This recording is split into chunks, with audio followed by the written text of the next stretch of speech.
Well, as you all know that the last couple of years, it's been difficult sometimes to maintain our connections and our community relationships. And we know that one of the very best ways to reconnect is to tell people things that have happened to us, things that we've done. In other words, we tell our stories. Everyone in our BCRTA community has experiences and stories that other people enjoy hearing and benefit from hearing. Our guest speaker today is Noel Bentley, and Noel is the host and program manager for TEDx in Surrey. He's going to share his experience of the power of personal narrative and how everyone can benefit from storytelling. And there will be time for questions after Noel speaks. So, without further ado, please welcome Noel.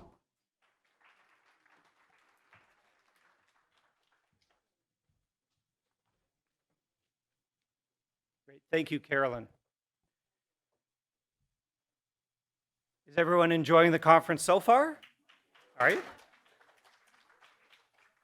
I understand Shoshona had an amazing story to tell this morning. Yeah. So I'm hoping she's inspiring people to tell their stories.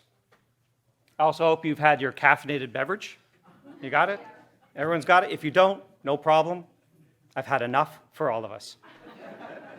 Let's get going.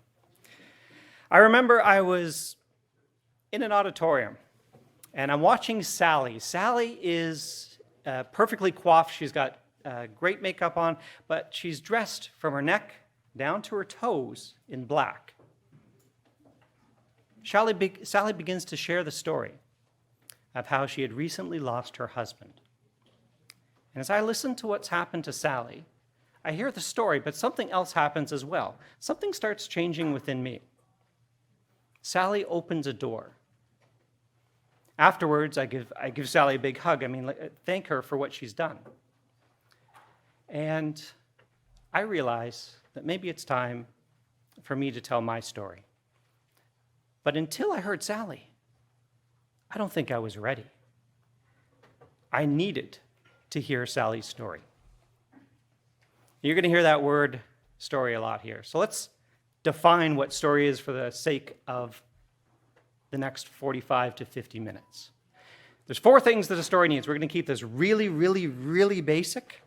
And we'll also get some audience participations, and I don't feel like asking people to raise hands. So what's something a story needs to have? I just want to hear it. A character. What else? A beginning, yes. Okay. Sorry? Excitement. Action? Action? Crisis? A setting? Okay. All right. I've heard 3 things. We've got character, action, setting. You have to have those. And here's the last one, the most challenging one. That would be great, but you don't need it. All right. That's going to be tough. I'll give you a hint. This is my favorite. I bumped into this one recently. It was change. Something has to change. It's often the lead character. Not always. Art house flicks. Maybe they don't learn anything. Maybe it's the setting. Something changes, though. So when we talk about story, it's actually very simple. There's someone who does something, somewhere, and changes somehow. Simple. The hero's journey, I heard. So what stories are part of you? When you think, were you the kid who looked under the blankets with your flashlight, reading Charlotte's Web or The Hobbit or whatever it was? In a telephone booth, yeah.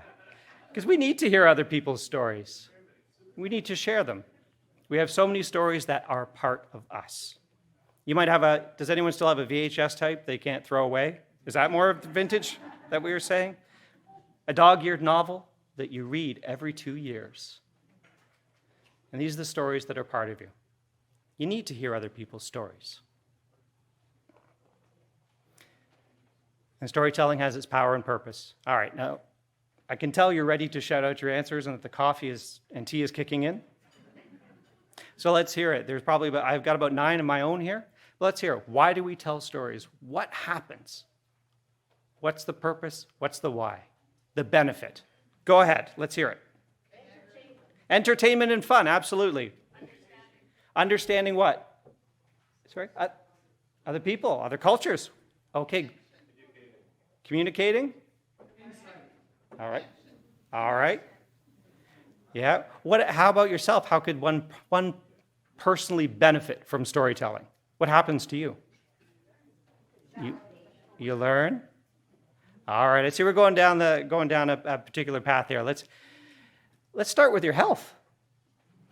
I'm part of something called Surrey Shares. What Surrey Shares does is I work with people who are, how to put this?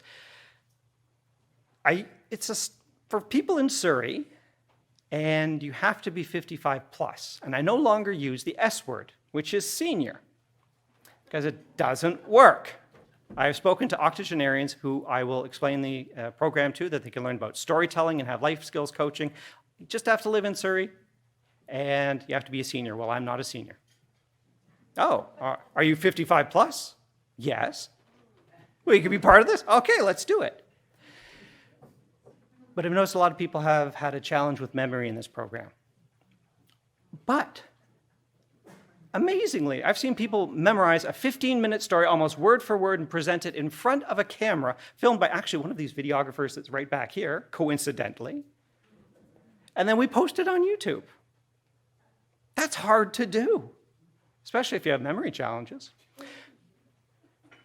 If you look online, you can find studies that are done, people with storytelling and helping people with Alzheimer's and similar situations. You can work through trauma.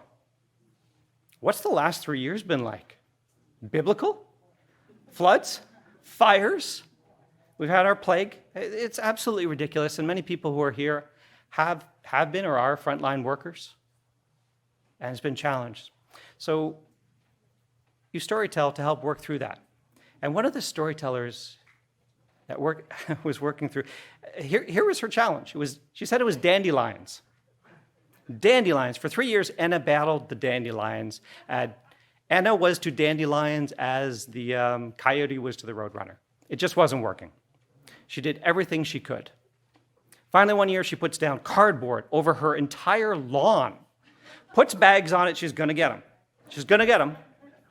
Walks out. What does she see? Poking through that crack, right? Just picks up that dandelion. But she stops. She realizes there's this essential beauty to this flower. But not just that. She looks at this scraggly root, and she realizes that this little plant did everything it could to survive. And then she realizes it reminds her of her friend. Her friend spent years doing everything she can to survive as well. And this story was helping Anna work through this. Now, Anna didn't tell me that last paragraph until the 6th time, and she caught me, and she almost made me cry because it was so beautiful. But that's about working through trauma. It's a challenging thing, but stories are part of what we do. We persuade. If you've ever received anything in the mail or on the news, you'll know that stories are used to get you to think in a particular way. Maybe to donate, you open it up, meet Fluffy. And I'm already opening up my wallet to give to the SPCA. On the news, you always see the stories used. Education, I'm skipping that one. You know about that one. You can tell me more about that one. We saw a passing of someone recently that a lot of stories were shared. And traditions. Kevin Lamoureux is a person who was at last TEDx event that I was at. And he came to us from Winnipeg. And Kevin is half Métis and half Ukrainian descent. And he told the story of the drums. And none of us were really familiar with this. And the drums that were beating as maybe warriors or other people had left what it would be the village. But it was that sound to let them know where home was. And even though they may be hundreds of miles away and they know we couldn't really hear it audibly, it was still there for them. And Kevin told us about the time that, just a few years ago, they had someone from their own family who was overseas in a conflict in Afghanistan, who was coming home. And so they gathered in a church, and in essence, the drums were beating and hoping for this person to come home. And Kevin passed this tradition or told us about this tradition and enriched us. And of course, the stories are about passing on what we've had before so that we don't lose it and the wonder that we once had. We know about connection. We know it encourages listening. You need listeners if you're going to tell a story. And we're allowed to have fun. Wouldn't it be great to have a little bit more fun after these? We're ready to do it.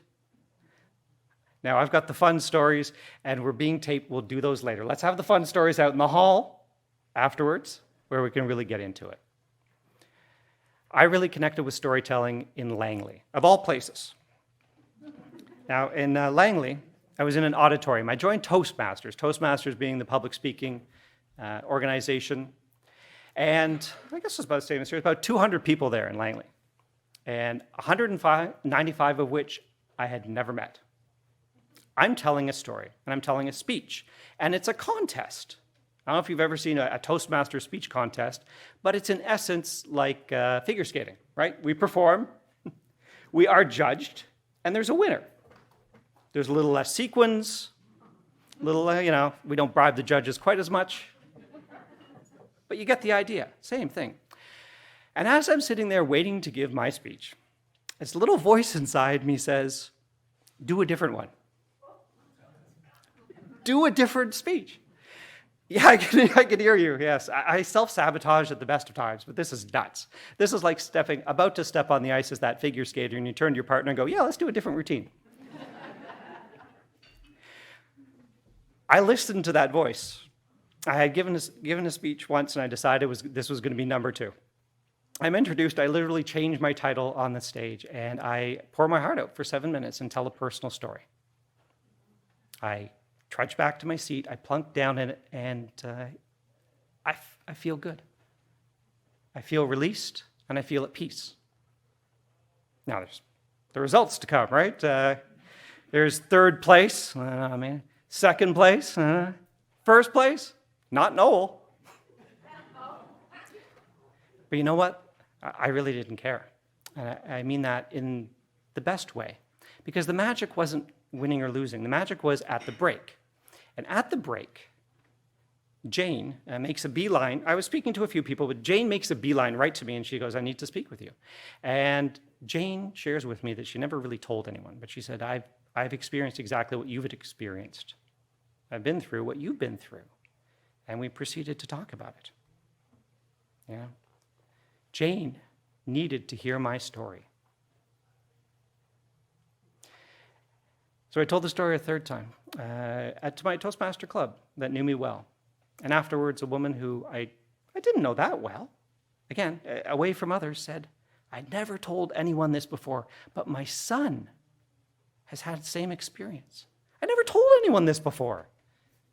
But you're telling me, who doesn't know you that well. And that, to me, was the magic and the power of storytelling. To be able to break the ice for someone else.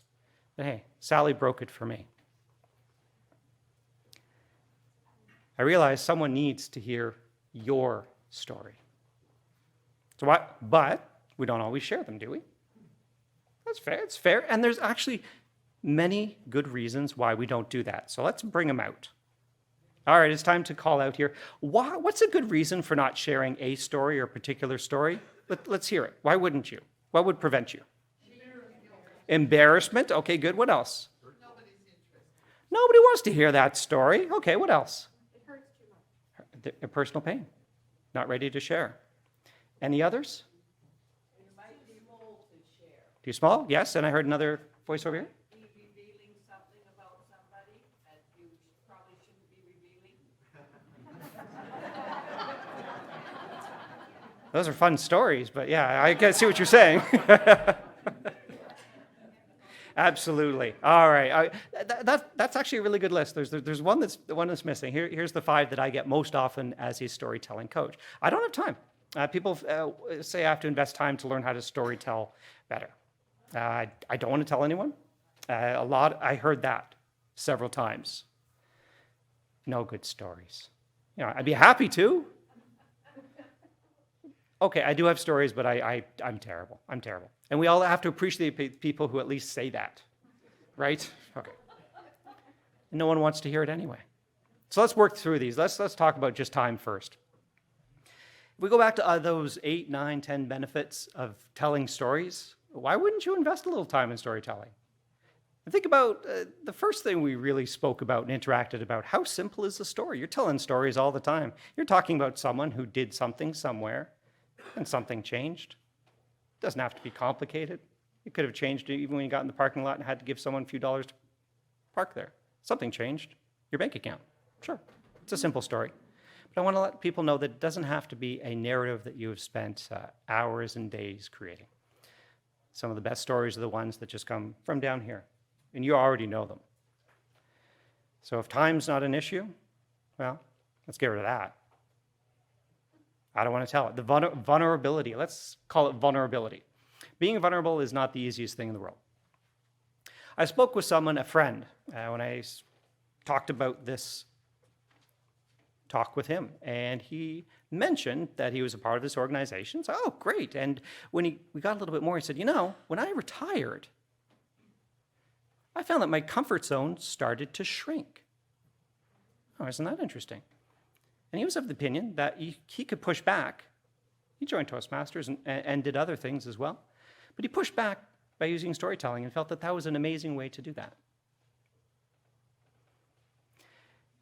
Brene Brown, if you haven't seen it, is a very famous TEDx talk about the power of vulnerability. I suggest it's worth seeing. It's probably one of the most viewed TEDx talks of all time.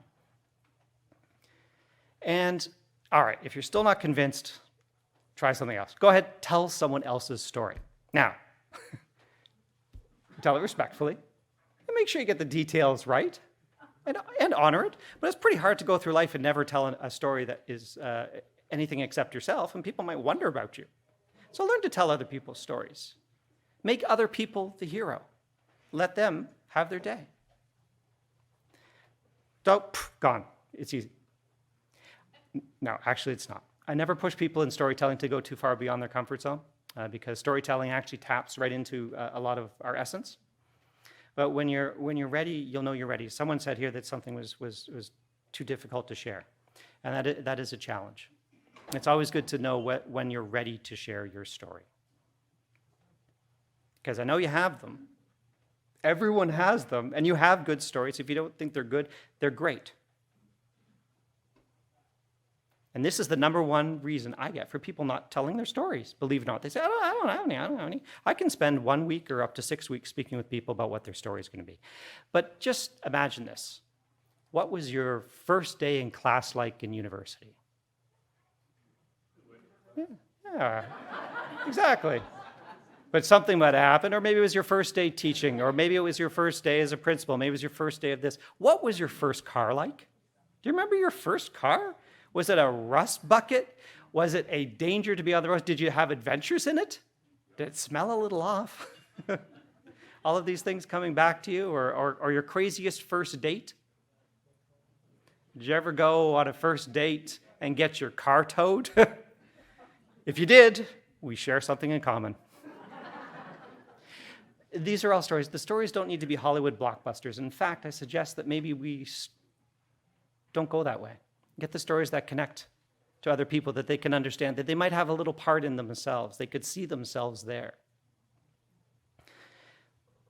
Chicken Soup for the Soul, in essence, proves this. Even if you don't enjoy it, 500 million copies of Chicken Soup for the Soul has been sold, one for every 16 people that walks this earth, and possibly just like kangaroos in the outback reading this, like Chicken Soup for the Marsupial Soul. It is omnipresent, but there's a reason, because those simple stories connect with people.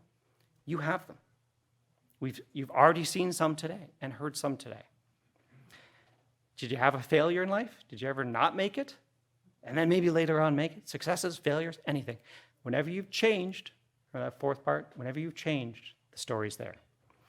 I often suggest to people, because they say, well, I don't have any stories. Well, I'm guessing you have something like this, a little phone, or whatever it might be. Your note section is your best friend. Just write them down. Your ideas for stories come and go in your brain like a dream. But if you write them down and get in the habit of doing that over the course of 2, 3, 4, 5, 6 months, all of a sudden you've got your anthology. You have them. I do this with humor all the time. I enjoy humor, and I hear someone say something ridiculous behind me. I saw this the other day. It was on the news.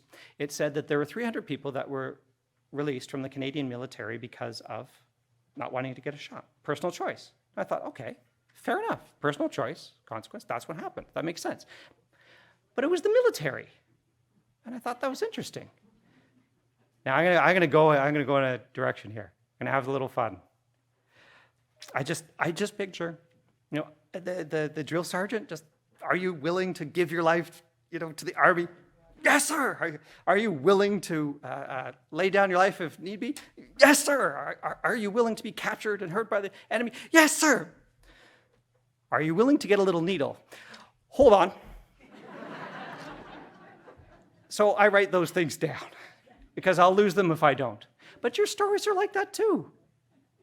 It's amazing. And here's what happens. Once you start, the floodgates open. You'll start finding story after story, and the connections will start to be made. So it's like a lot of things. Once you get started, it gets a lot easier. Let's all look for a story here. This is a core value exercise we use in Surrey Shares. But very simply, take a look and see if you can find one core value of yours.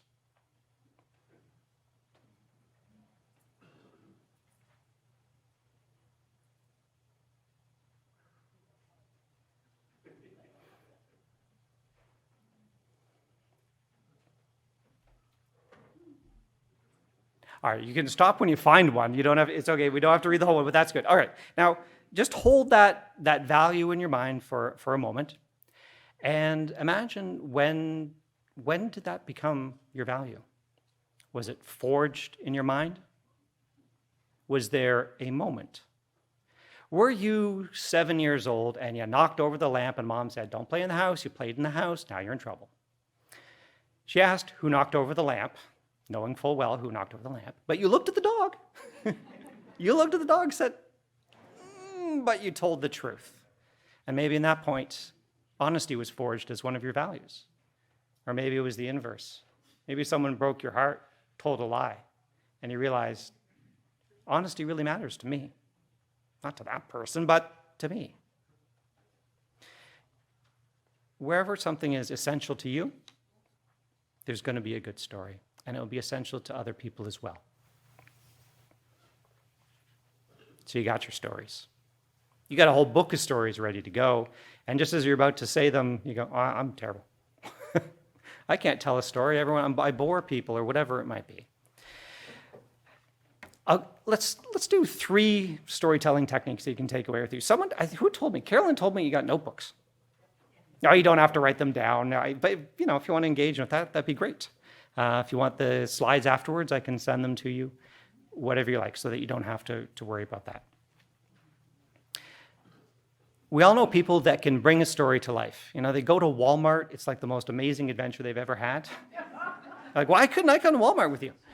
And then there's someone who can have a blockbuster, amazing life story, and they just ring every last piece of moment of interest and fun. And you're honestly going, I wish my cell phone would ring. I wish my cell phone would ring. Would it be wrong to faint? I don't know. It happens. Okay, so how do we bring stories to life? I asked Denise Withers. Denise Withers is a woman who teaches storytelling, narrative. She does this for companies. She's a well-known Canadian filmmaker who has won awards for her documentaries. And the first thing she said was details. Details are everything. What do you mean by details? Okay. If you were to picture the most memorable student and hold that person in your mind in some way, should already have them, and you want to, now none of us here, of course, can see that person or hear them or whatever, and you're to describe that person to us in 3 details so that they are memorable. Does anyone want to give that a try? This one I'm going to ask for a raised hand. Does anyone want to give a try to describe that person for us? Is anyone going to do? There we go. All right. All right. We don't need names, but describe that person for us.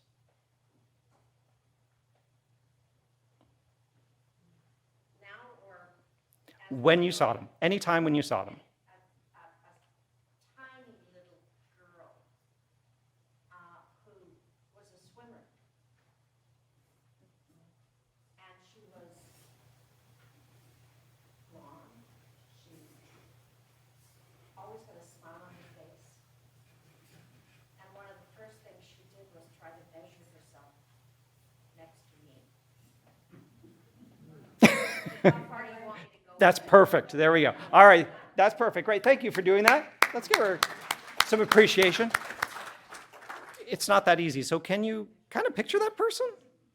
I can. Yeah. And we get an idea of her personality. I love the detail of the smile. The smile isn't just a physical characteristic. It's now telling us something about her as well. That's a big challenge, is what details do you choose? I ask people, I can't see who you're speaking about. Tell me. And they'll say something. Often they just blurt out 5'8", dark hair, brown eyes. That's half the human race. We need to go a little deeper here. We need something else. We need things to be memorable. We've already seen something here as well.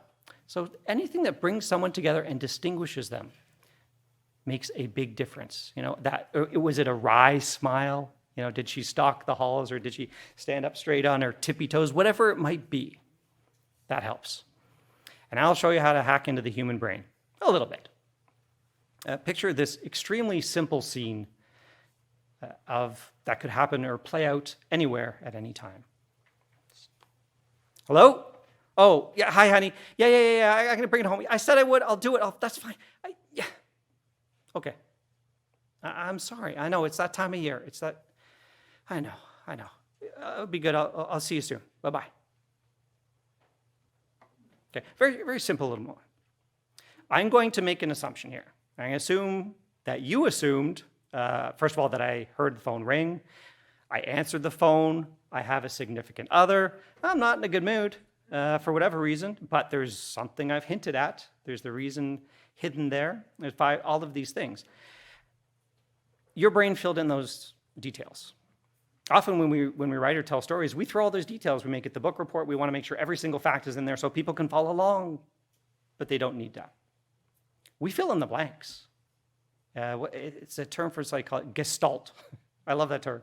If I went to university, I got to use this for something. I paid for it. So gestalt. It's about the whole. And when you do that, people will be more engaged because now you're making them work. When people work a little when you're storytelling, just a little, it keeps them engaged, and they enjoy it more because now they get the satisfaction of kind of being part of the storytelling and creating along with you. Picture storytelling like creating sculptures. The entire story is this great big block of marble, and you chip away everything you don't need to leave just the story. But don't add anything. I mean, Michelangelo didn't look at David and go, needs a sombrero. Because he didn't need it. Yes. So the details are critical. And so to build on that, the second point are your senses. Remember the senses. We often want to talk about facts and figures and stuff, but it's the senses that are going to draw people into your story.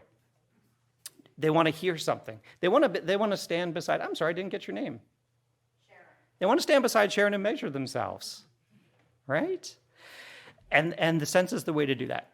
I work with, we're doing an anthology for Surrey Shares, and what happens is we're engaging another professional editor, and she often sends back the stories with those things.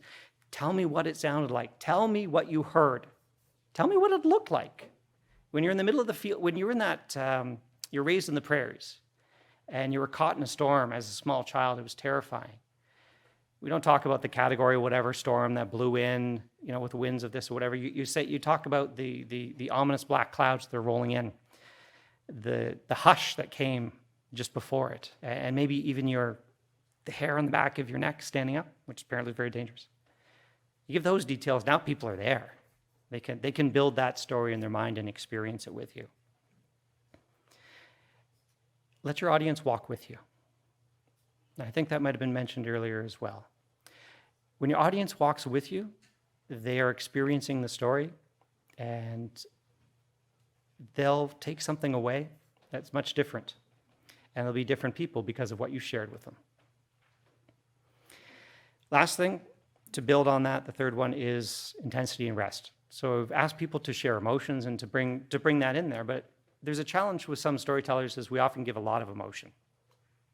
If I asked you to, just envision if you were to hold out your arm and pick up the heaviest textbook that you ever held, whatever it was, and hold it there. Now, in storytellers, people say, how long should the story be? And I'll say, well, there's no maximum or minimum, but usually around 12 minutes. Could you hold that textbook for 12 minutes? I bet a few of you could, but it would be awfully difficult and painful. At some point, you need to put it down. This is what happens with emotions. When there's a lot of heavy emotion and there's no relief, people tune out. They're out of there. They can't hold it. They want it to stay with you, but they can't. So you let them put it down. Have a little bit of humor. Allow a little bit of release. Allow it to be kind of like a little roller coaster of emotions. And that workout, if you want to call it even instead, an emotional workout, will be something that they'll be stronger and they'll enjoy your story. So yeah, remember, use the details, create that experience and walk with them. And hey, give them a little workout. They shouldn't be just, you're not doing all the work, get them involved. And of course, we heard no one wants to hear my story. Well, they do now, because you got it. You invest the time, you're willing to share a little bit of yourself. You have stories, for sure. And now you're a better storyteller. So now what? Something. One thing. What most engages you? A lot of people we ask to journal because that's the best way to get started with storytelling, and it's the easiest one because you can do it at home by yourself with your fancy new notebook or whatever it is you want to do with. But there's groups you involved in. Is anyone here into photography? Just do I show of hands? Is anyone, I take photographs? A few people, yeah. The stories that go with your photos would be a great place to start. Or whatever you might be part of. I mean, my wife and I liked this picture of a lynx we saw. This lynx was licking, in a winter wonderland, it's licking its paw. Then the photographer tells us, oh yeah, I was out there 3 days, just with what's on my back, tracking this lynx in order to get its trust and take that photo. Well, we took that photo home. First of all, a great storyteller, great story, and when you put those together, it's amazing. But what other groups? Is there a group we all might be part of here? There's Postscript. There's a place to share. I've read amazing stories of travel and other stories from people that probably in this room. There's programs in every city. It doesn't matter where you are in this province. Usually nonprofits or the city itself will put on programs to allow you to help engage in storytelling. There's prompting programs. There's one called Storyworth. I've never done it myself. It does cost money, where someone sends you a prompt every week, and you put it all together at the end with your photos, and now you've got, in essence, a memoir. It's actually a present that's very often given by sons and daughters to their parents. Go to a meetup, Toastmasters, Story Slam, TEDx, it doesn't matter whatever it is, as long as you are engaged with it, go for it. So if you're ready to do it, there's telling a story, and then there's telling the story that you need to tell. Now, Margaret's a current storyteller, and Margaret has an amazing story. She spent 7 years traveling all across North America in a bus that they had renovated. It took them 2 years just to renovate it. They spent 7 years, her and her husband, exploring the entirety of this continent. That's wild. What a way to live for 7 years. And I said, is that what the story's about? Is it about the bus and about the travels on the roads? Well, no, it's actually the adventures we had. There's something a little bit deeper. What was even better was what we did when we got there. Oh, when we were in Louisiana, when we were in that flash flood near Tucson, when we met friends down in Cabo. Okay, is that really what it's about, or is there something deeper? Well, it's really about the people. That's what really mattered to her. It's the people she met, including this little girl in I think it was in Cabo, who gave Margaret a present when she left, and Margaret kept that little egg. It was so meaningful for her. So it's all the people? Well, actually, it was one person. What the story was really about, at the deepest level, was John. John was Margaret's husband. That's who she traveled with for 7 years, and she told this brilliant story, and how important it was for them to travel and go to places that were warm. I'm not telling you anymore because I don't believe in spoilers. I know that's not giving you the whole thing, but it's a fantastic story. But you see, she thought she was going to talk about renovating her bus, but really what she needed to talk about was her and John. That's a simple thing. What's it really about?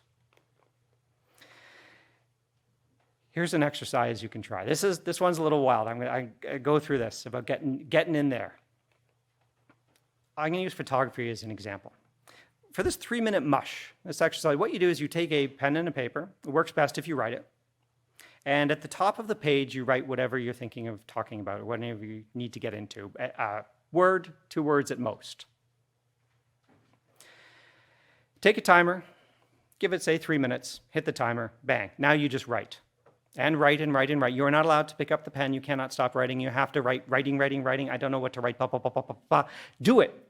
And keep writing until the end of 3 minutes. The thoughts will start to come. You're not censoring yourself at all. You're just keep writing. After 3 minutes, relax. Your hand probably hurts a little. But look what you wrote. There's going to be something there. Something's going to catch your eye. And often it's something you didn't expect, but it's something that's interested you. It's like, oh, okay, I know it was about photography and I wanted to write about photography, but why did I write about hiking so much? Often you catch yourself off guard because you don't know what's going to come out. All right, then you take whatever's caught your interest, 1 or 2 words, put it at the top of the page, and do it again. Maybe next time you end up talking about your friends. Oh, I remember them. I remember Pablo and Judy. We always used to go hiking together and take photos. Try it again until you get to that point where you realize what it's really about. Somewhere in there, you realize you miss this connection with these 2 people. And the photography and the hiking was the way that you did it. The real story's down there as well. And when we're doing storytelling and finding out the stories people need to tell, I caution people in the first week. Say, we might go places you're not expecting to go. We may open doors you're not expecting to open. And at least half of the storytellers at some point will cry.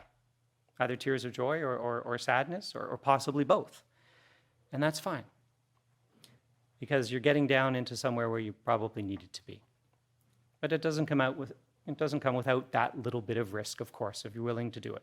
So I always caution people up front, where we're going with this. So we really want to get started? Okay.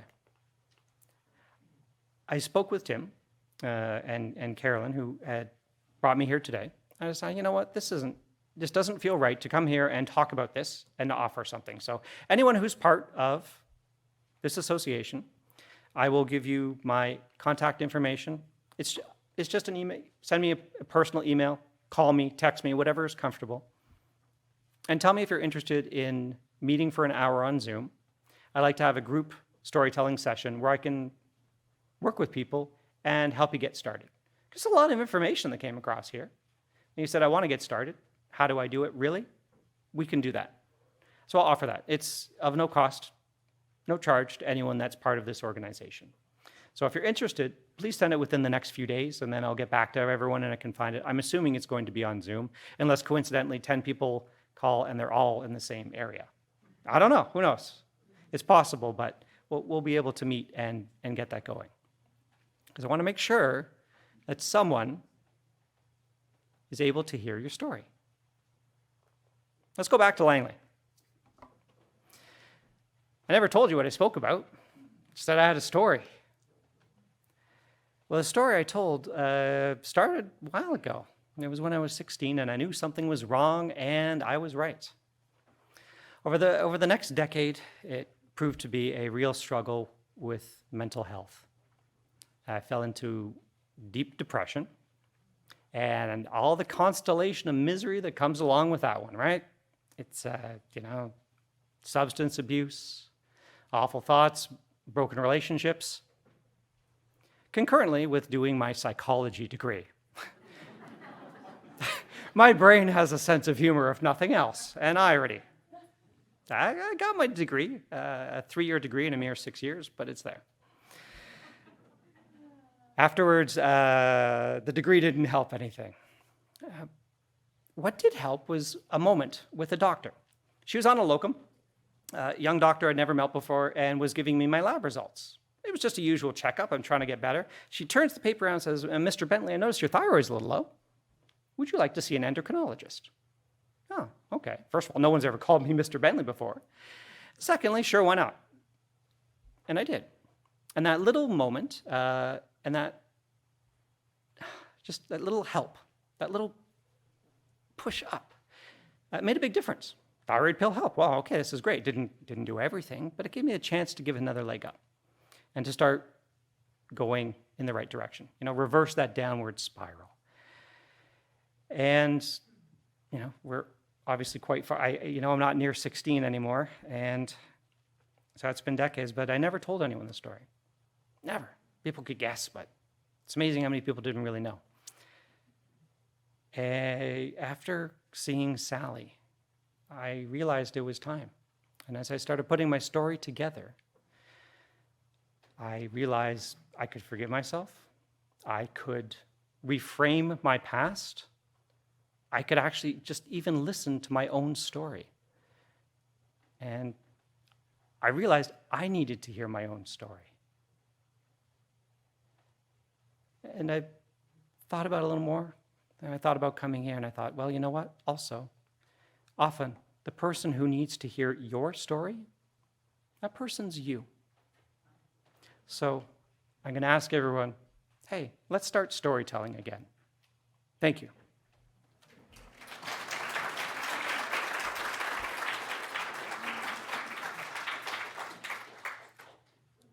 I have no idea what time it is, Carolyn. It's time for questions. Oh, okay, the time for questions. I didn't know if I didn't want to go over time, yeah. No, All right. you're definitely not over time. All right, so we'll open it up. You're going to get a microphone if you want. Two roving microphones for anyone for questions. The questions can be anything, from anything you've seen to anything about storytelling. And we have one over here.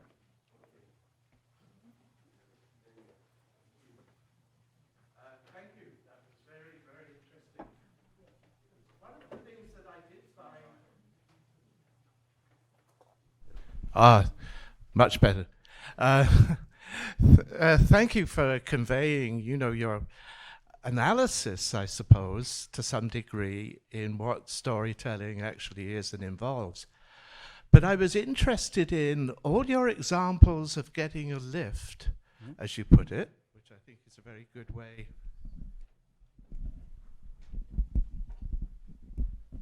of describing it, were all women.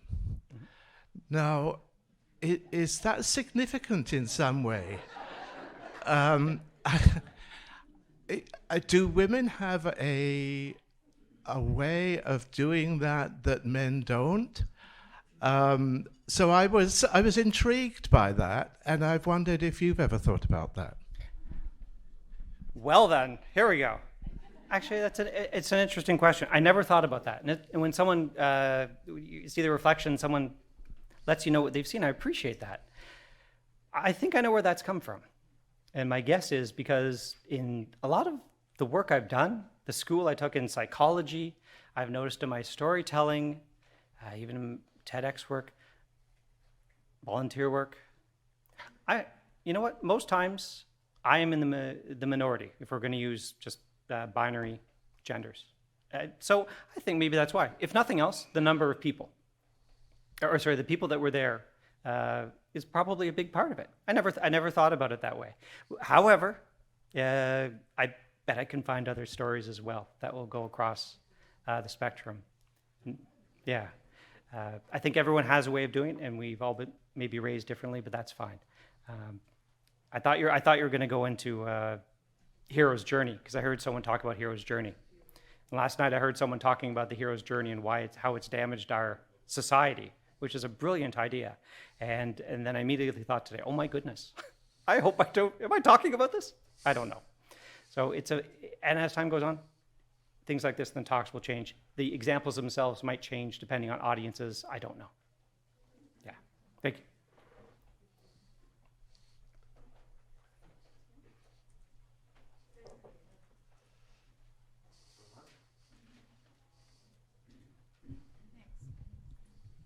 Thank you for that. I think it's difficult for people to tell stories.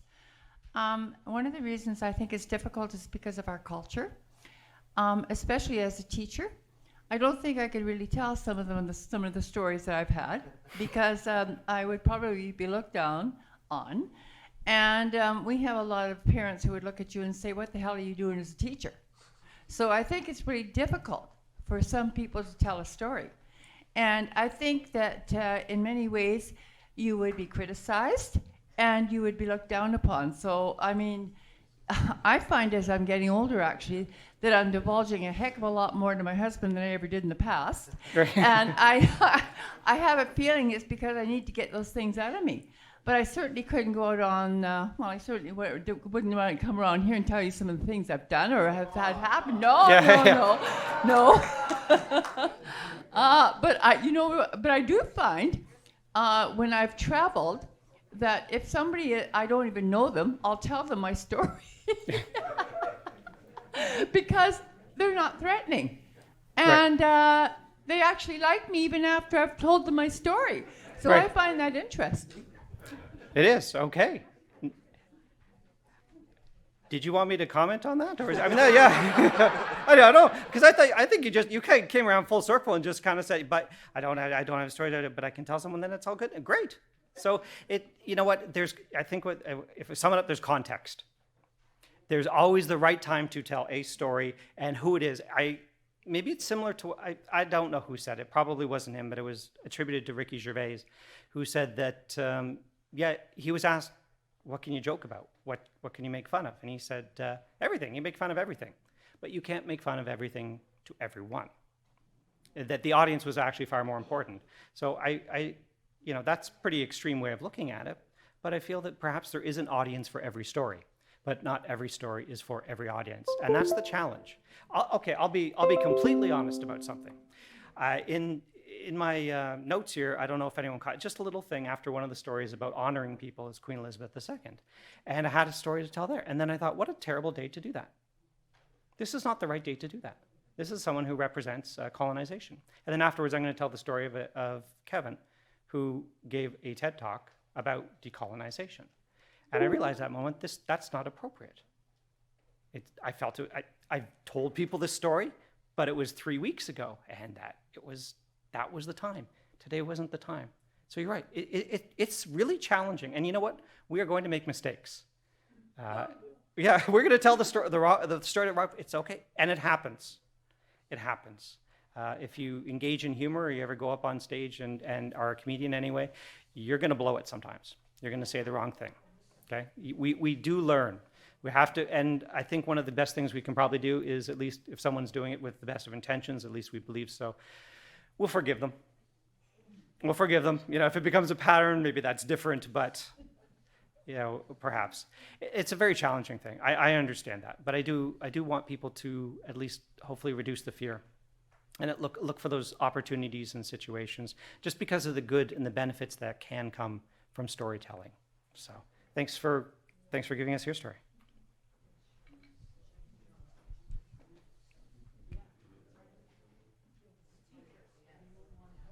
Is it on? You said something that really resonated with me about how the person telling the story needs to hear the story as well. And what I've noticed with other people, and I've actually experienced it myself, when you're telling the story, you're getting back and reliving that experience and into it. And then someone says, oh, you told that before. And all of a sudden, the wind is out of the sails. And comment on that.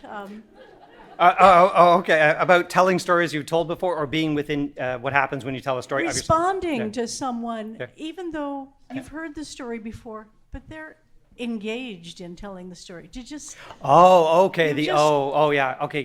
Took the wind out of their sails. Oh, yeah. That is a challenge. Often the stories are very important to us, and when we're storytelling, we're reliving it in our head, and it's so rich and it's wonderful, and what's coming out of our mouth may not convey that. It's true, and we told it several times. I'll say two things about that. One is that I have been in situations, or it's interesting as a storytelling coach, I've had someone ask me that, say, you are hearing this story for the 30th time that we're practicing. Are you not bored of this yet? It's a very legitimate question. And the answer is rarely I am, because someone has developed their story, they've turned it into something that's beautiful. And I don't know if everyone can do this, but you might have a story that you can reread times. You might have a movie you can watch. It doesn't matter. You know the ending, The Grinch Who Stole Christmas. Oh, it's such a, I know exactly what happens with the Who's and stuff like that. There's no tension, but I love watching it. I can do that. So an exceedingly well-told story that respects who the audience member is and brings them in can sometimes be something that, hey, Grandpa's telling that story again at Christmas, and everyone listens because they can do it. So that's one thing. I think what you're also possibly pointing out is if someone is telling a story, especially about trauma or a particular situation, it's pointing to something. Are they working through it? There's a purpose for them to do it, and that's the time where perhaps the real suggestion is, how do we help you either change the story or change what's happening inside? Because I think the story is really just more of a symptom of what's really happening. Someone talked about when it's time to tell stories as well. We also can see that as sometimes it's not time for them to tell it, but if you told it 6 times, 8 times, 10 times in the past 2 weeks, there's something bigger happening. And the story at least is doing something. It's giving you the insight into something that needs to be dealt with. I don't know. At that point, we also have people that we can refer. If someone in our program, we go, hey, you've touched on something you need help with in a positive way. We know you need help with this. Yes, I do. We don't do it. We're not therapists that way. Let's get you in touch with someone you can work with about something else, and then come back when it's time to tell that story. So I hope that gives you an insight into what I've encountered. Oh, there's a... Okay.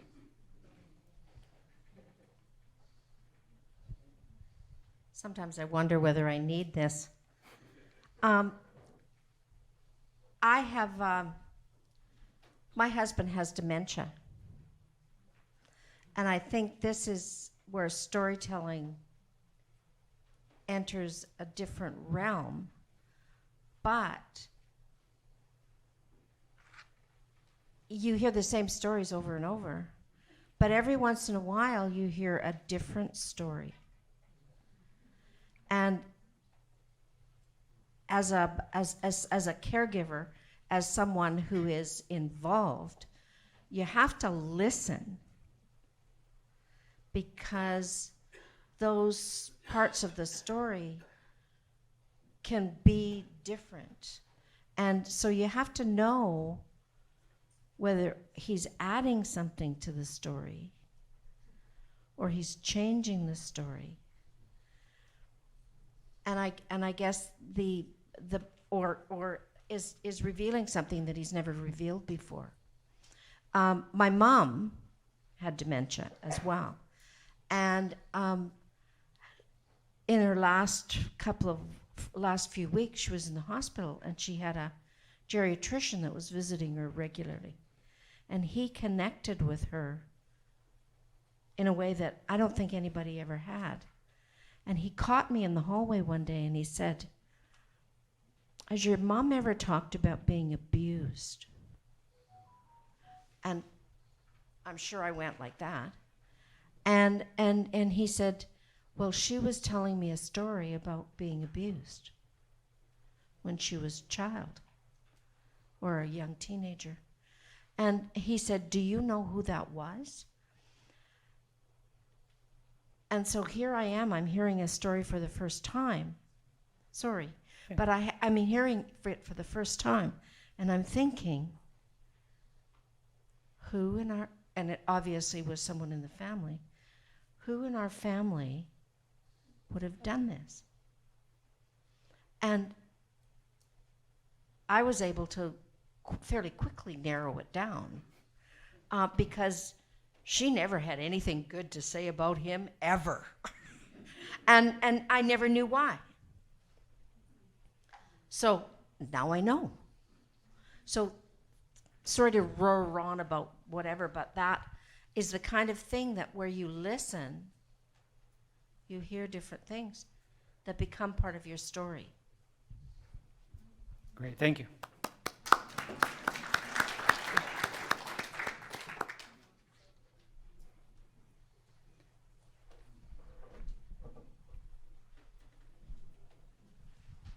Your suggestion about using photography is one that my family has used with my dad when he was first diagnosed.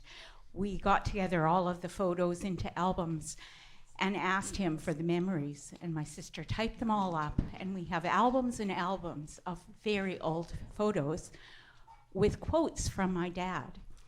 And he would repeat the same stories. I can tell you the day that I was born.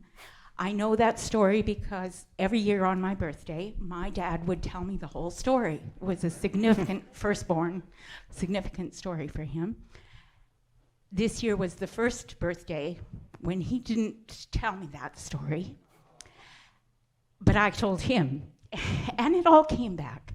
So I think writing while we are able for the next generation, now when my dad can't remember, muddles up those stories, we open the book, it comes back, and one day it won't come back, but it's a story that will go on for other generations as well. So I really appreciated the connection to our personal stories. Thank you.